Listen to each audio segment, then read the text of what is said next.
So welcome to another The Microlearning Meetup. I'm delighted to be here with you and delighted to welcome two guests. Yes, two, I know. We've got Hyeonmi Kim and Francis Laleman. Francis, I hope I'm pronouncing, and Hyeonmi, I really hope I'm pronouncing both your names correctly. I should have checked before. Excellent, good. I'll take the thumbs up. Thank you, thank you. Today we're going to discuss or have a chat around what microlearning can learn from things like webtoons and anime. You know, these are things we may not normally associate with microlearning, but in my mind, there's a lot of, there's a lot that microlearning can learn from different forms of, I guess, entertainment in a sense, in terms of how those pieces of entertainment engage people, how they communicate, how they're formatted. So I think, there's lots to learn. So looking really forward to this discussion. So let's get straight into it. With that, I'm going to ask Hyeonmi if you want to kick us off and let us know all about Webtoons. Over to you.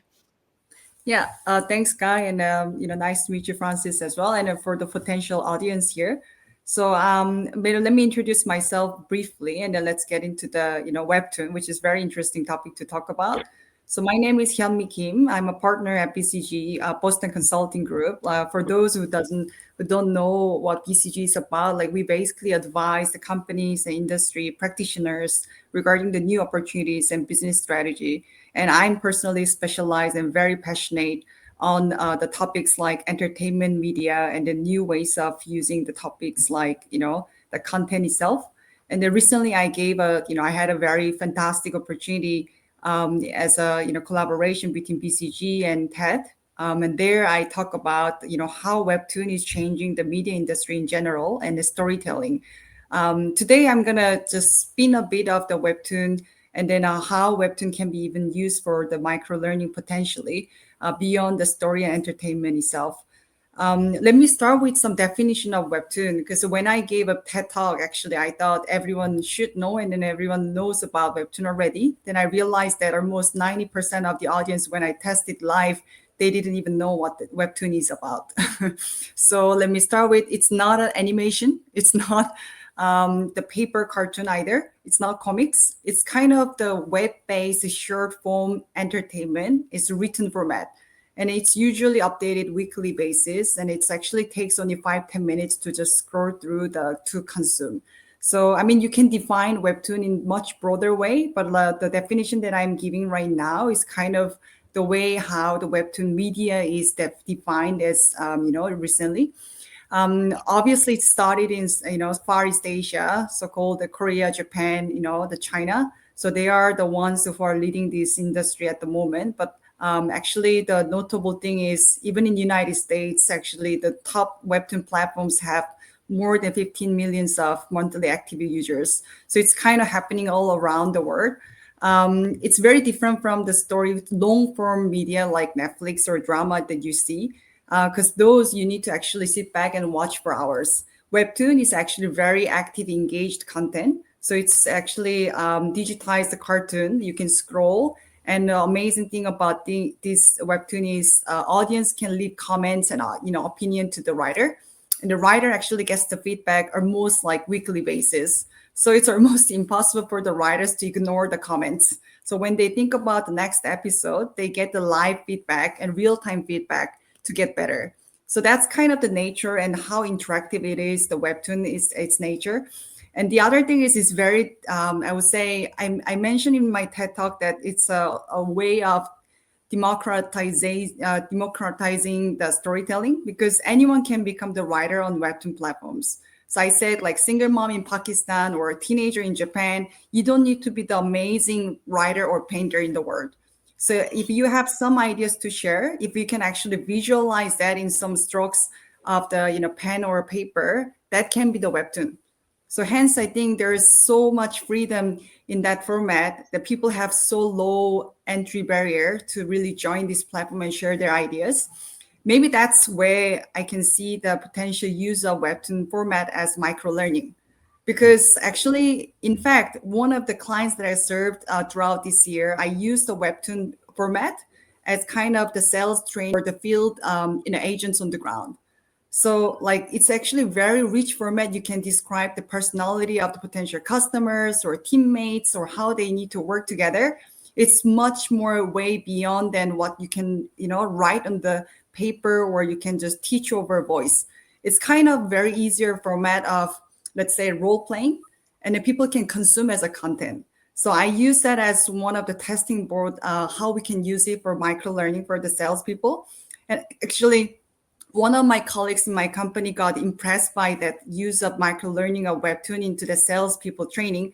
And then the guy actually used that format for the factory workers. They wanted to change how they do the, stand up every day. And it was so hard for them to do the change management to the factory workers. And they created the 20 page of cartoon paper like Webtoon. And then they actually published on online. So anyone can actually read on their phone, and it was way more effective than any of the paper or like lessons or training sessions they had. So actually, I don't want to go too long as one way, but those are kind of the ways that how this new format of content can be even used for the training purpose of, let's say, micro learning, for especially changing the behavior and how they work in day-to-day lives. Let me pause here, and then maybe Guy and Francis feel free to just have a chat about what I just shared. Yeah, no, absolutely fascinating. Let me just end the spotlight and then we're all together. Absolutely fascinating. I love this idea of that one, storytelling becomes democratized in a way. It's accessible for everyone, literally everyone. The tools are out there. And also this sense that actually, if you have something in digitized cartoon format that you can flick through immediately, as you're talking, I wrote down scenario based, and almost immediately you said we can use it for role play. You can see how you can develop scenarios, whether that's in sales or on the factory floor. So Exactly. I can definitely see applications of it. Yeah. Sorry, my mind's just sort of whirring around at the moment. No worries. I mean, in fact, the way the way my team wrote the short cartoon for the salespeople, they defined the scenarios of potential clients to be very stubborn, very combative, and the other client to be very open arm, like very interested. The last one is, I mean, there's no client in present, like then what you need to do, like, which is very, very specific and granular scenarios. You cannot actually think about it without depicting, the describing in real format. So hence, I think this cartoon, and if you want to do it in real role playing with the real people, it's a lot of work. It's too much. Don't want to film this like a movie, endless movie. So hence this short cartoon is very casual to consume, but it has a lot of freedom and the flexibility for you to design any of personalities or any of the scenarios you can imagine on the field. So hence it was very, very effective.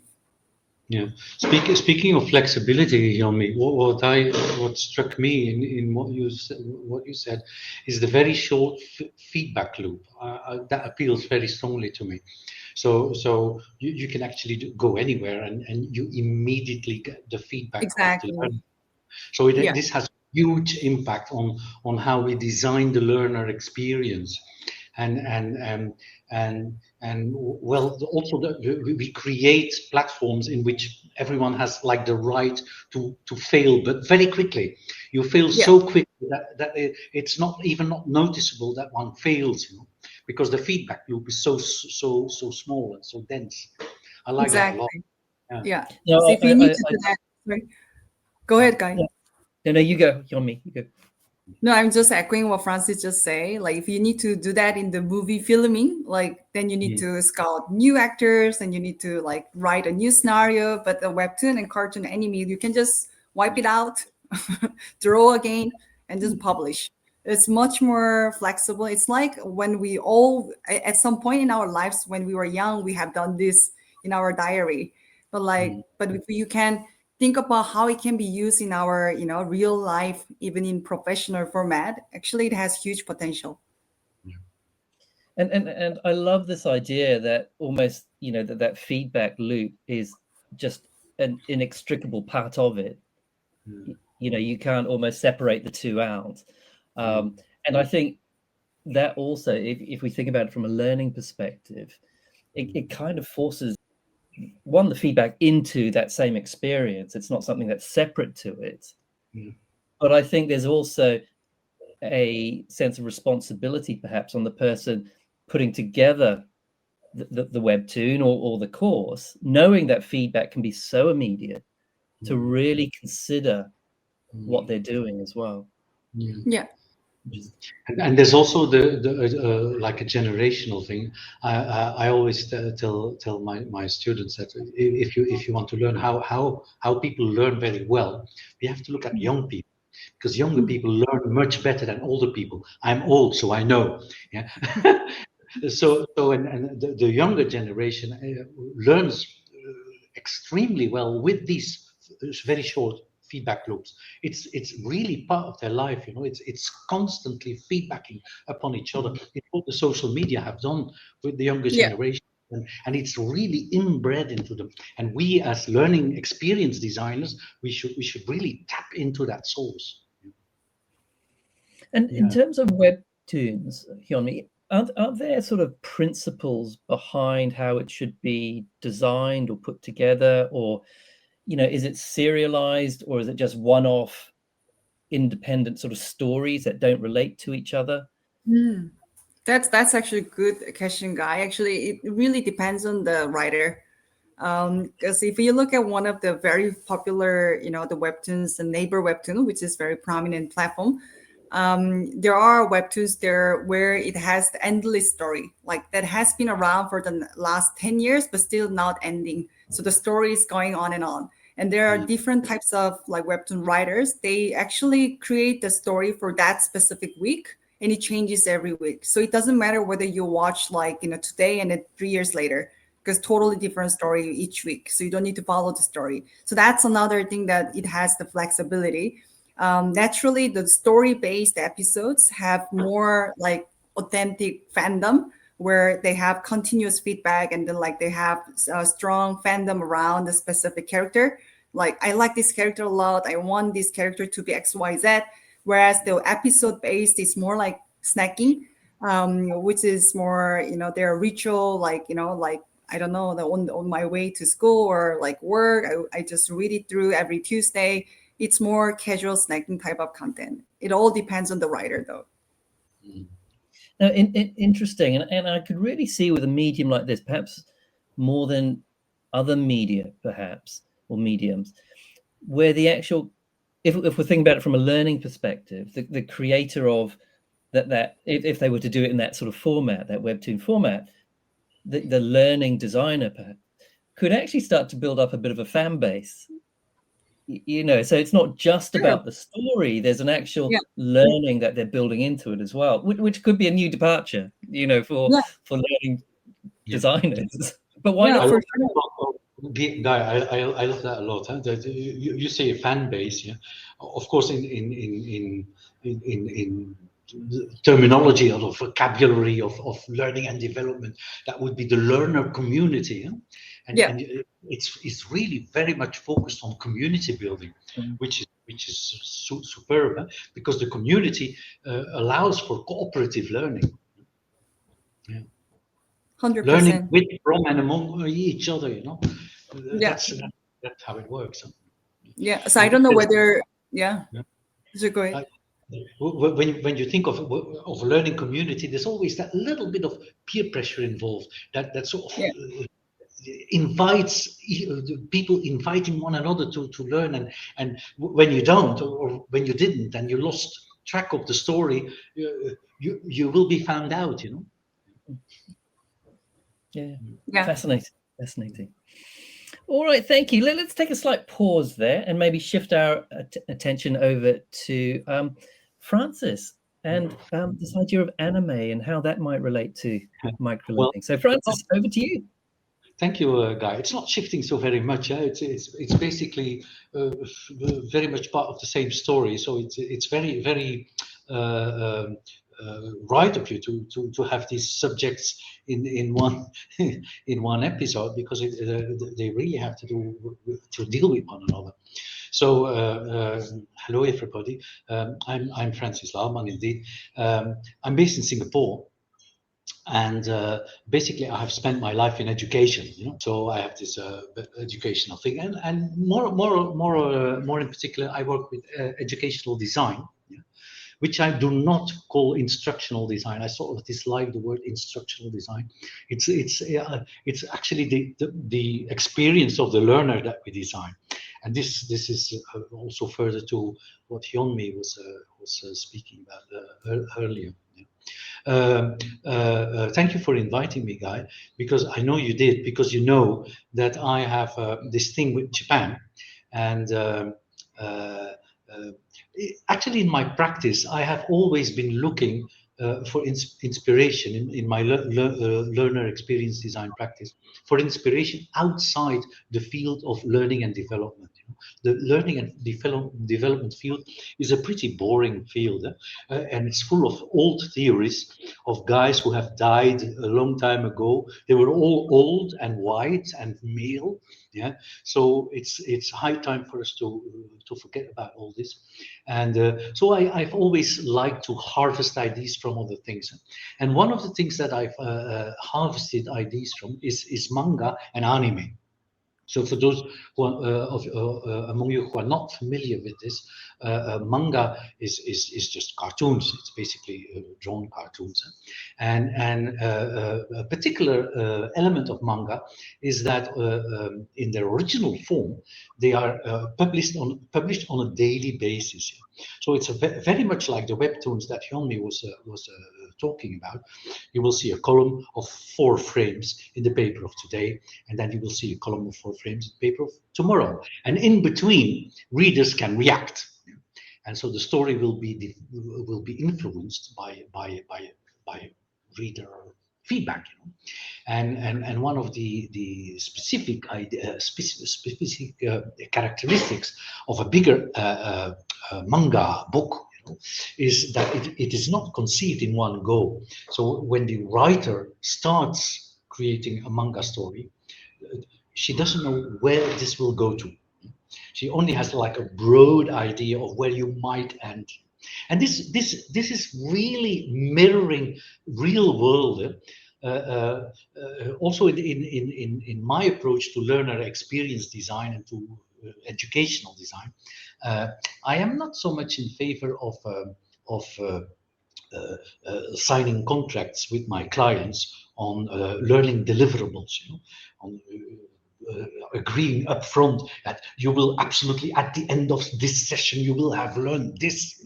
There is no guarantee. We cannot know what will happen. We cannot know if the prior knowledge is sufficient or whatever.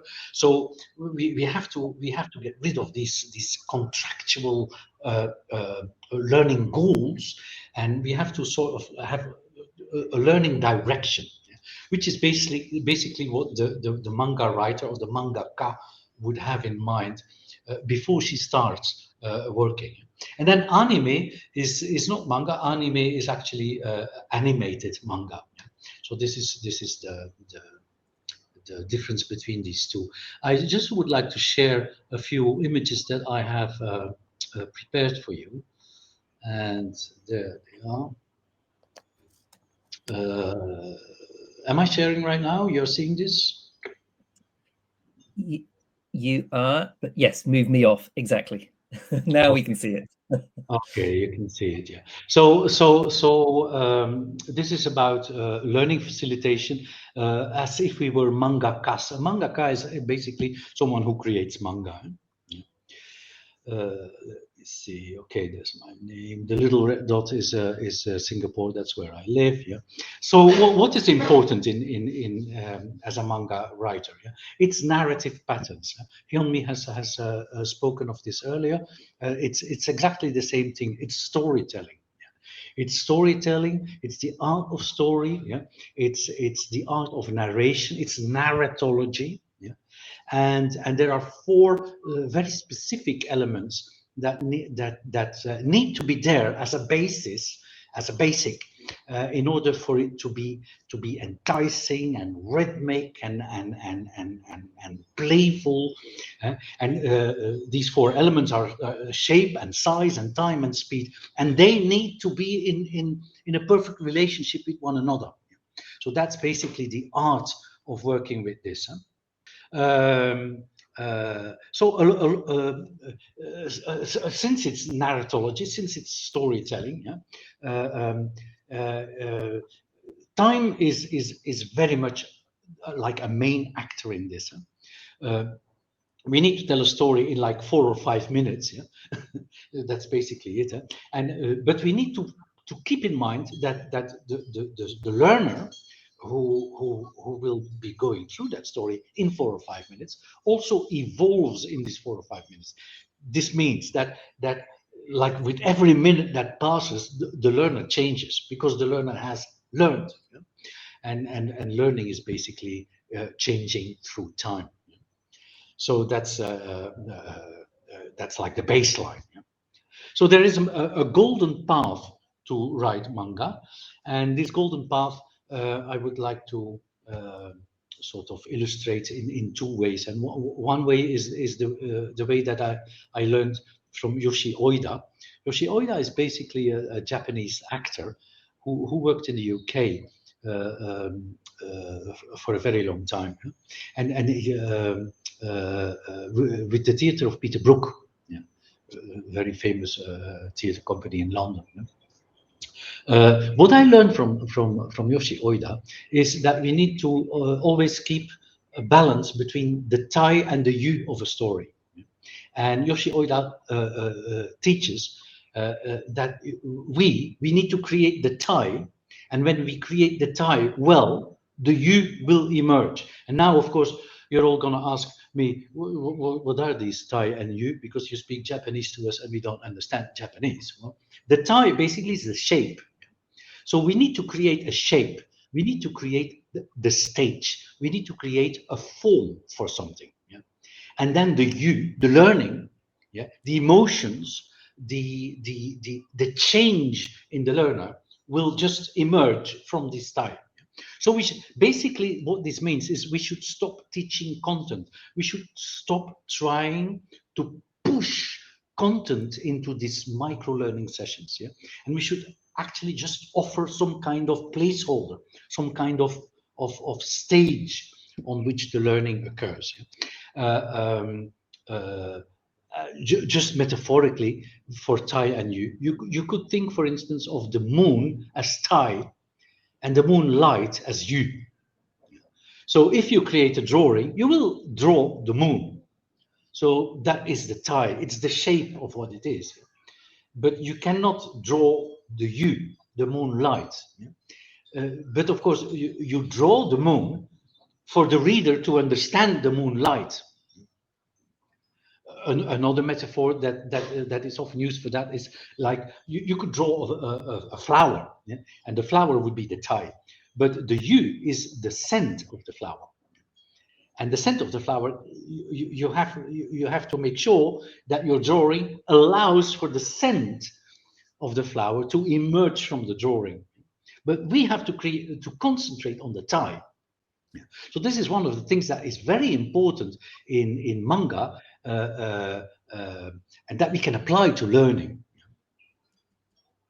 And then the second thing is narrative patterns. I'm almost through it, don't worry. I will not give you a 1 hour lecture here. Narrative patterns. And as you can see in this book there, these are actually graphs of how stories go. Yeah?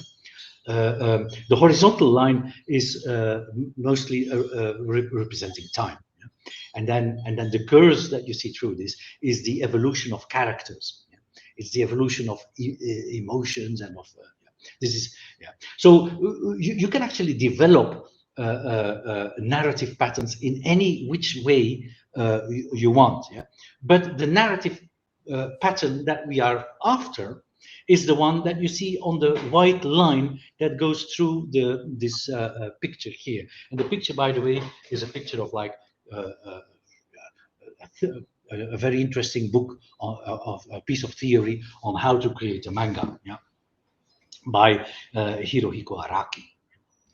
So, but this is the pattern that we're after, and here you see the pattern in as it is expressed, you know, and you will see that most of these standard cartoons, these are not manga, by the way, these are just cartoons from anywhere in the world, but I just wanted to show how natural this pattern is. They are 4 frames, you know. The 4-frame cartoon is such a natural format, you know? And since it's so natural, it's like universally adopted. Without knowing from each other, it's adopted through cultures. You know? These are American examples, and Panda. This is a Japanese example. So there's always these 4 frames, you know, like and more. You see, so a story is basically told in 4 frames, and these 4 frames actually follow the pattern of this white line. Yeah? And you could divide this white line. You could also follow these 4 frames according to that exact pattern. And that pattern is called Kisho Tenketsu. So ki is where the line is horizontal. Yeah? It's like the establishment, yeah, of a scene, and that's the first frame in the left top. Yeah? That's the first frame. It's the establishment of a pattern. And then show is one or more. It's a series of experiences. Here the experience is this boy who sort of experienced that after he has pushed the button, nothing happens, you know. It's very much an inner experience. And as you can see here in this drawing, this is a very good application of Tai and Yu. The drawing basically is just Tai. You see the boy, you see one word, nothing. But we are supposed to feel this discomfort, you know. We've just lost money in that machine, yeah, because the machine takes too much time to produce the product. And then all of a sudden, in the 3rd frame, we are in the 3rd syllable. This is the 10, yeah? And the 10 is graphically represented with the white line, like this flip, you know, this circle. It's where the mind says or where the mind says ooh, yeah, and that's where the katung, yeah, the product is at last being produced, you know. And then of course the 4th frame is like the conclusion, you know. It's the conclusion from where you go to the next episode, and that's the ketsu. So actually every 4-frame manga is a Kisho Tenketsu narrative pattern. Here's another representation of the Kisho Tenketsu. The ki is the introduction. The sho is a series of developments. It's where this line goes upward. And then the 10 is the flip. It's where the reader of the manga sort of realizes, oh, here I have learned something. This is like the main takeaway. And then the ketsu is where it gets assembled, and you have like the transfer to the workplace or something, to workplace practice. So I will not dawdle on these full word explanations. Yeah, this is a photo of Hayao Miyazaki. He's one of the great, if you ask me, the greatest anime film director. Yeah? And he teaches his students that first of all it's Kisho Tenketsu. It's continuously Kisho Tenketsu, like a set of Russian dolls into each other. Like every page would have 4 frames Kisho Tenketsu, yeah? And then every chapter in a story is also like Kisho Tenketsu, yeah? And even a whole story, yeah, is also Kisho Tenketsu. Yeah? It's like patterns into each other. And then there is this very specific idea with shape and size and time and speed. A last word to get into this. Here you see, yeah. Think of a mouse and an elephant, just to have an idea of this. When we look at a mouse, yeah, it looks from our point of view as if the mouse is moving extremely extremely quickly at very high speed, you know. The mouse is, and then of course we cannot learn anything because what happens there goes too quickly, yeah, because the mouse is too small. Yeah? Now Hayao Miyazaki teaches us that we should not look at the mouse from our human eyes. Yeah? We should actually invert the situation and look at the human from the mouse's eyes. And if from our point of view, the mouse is moving so quickly, then if we got into the minds of the mouse and we would look at the humans, we would be moving extremely slowly from the mouse's point of view. So we move and think and learn from the mouse's point of view, like elephants move from our point of view. So, and Hayao Miyazaki teaches this as like the main importance of a mangaka, you know, that this playing from perspective to perspective. So if we have a message for someone who is a starter in some kind of topic, yeah, we have to move like very slowly and very big and slow movements in order to be adapted to the level of the mouse. If we speak to an elephant, then we can, and the elephant will understand. So this is basically the lessons that I have learned, or the main lessons that I have learned from manga and anime. Wow. Let me just remove. It's sorry, I'm still processing. There's so much there. The thought that immediately comes to mind is, you know, talking about this mouse and the elephant. It made me also think about, you know, is that reflective of learning as well, in the sense of, you know, you mentioned at the beginning about instructional design, and you don't use that term, but perhaps that's reflective of how learning has often been seen, is actually we need to start to adopt different perspectives from the ones that we've traditionally adopted, so that we should actually be much more open to things like webtoons and anime and manga, because, you know, as you were going through that and just showing how it's put together, you know, precisely. You know, there's so much there that actually I think can be learned from. Yeah, this is really interesting, Stephen, because we need to shift our point of view completely. Because in traditional learning, we have always taken as a point of departure, we have always taken the expertise of the expert. It's always the expert, you know, teaching what she knows to the new workers, to the new hires, to the non-expert. And if you stay in that pattern, we will always be teaching things from the past.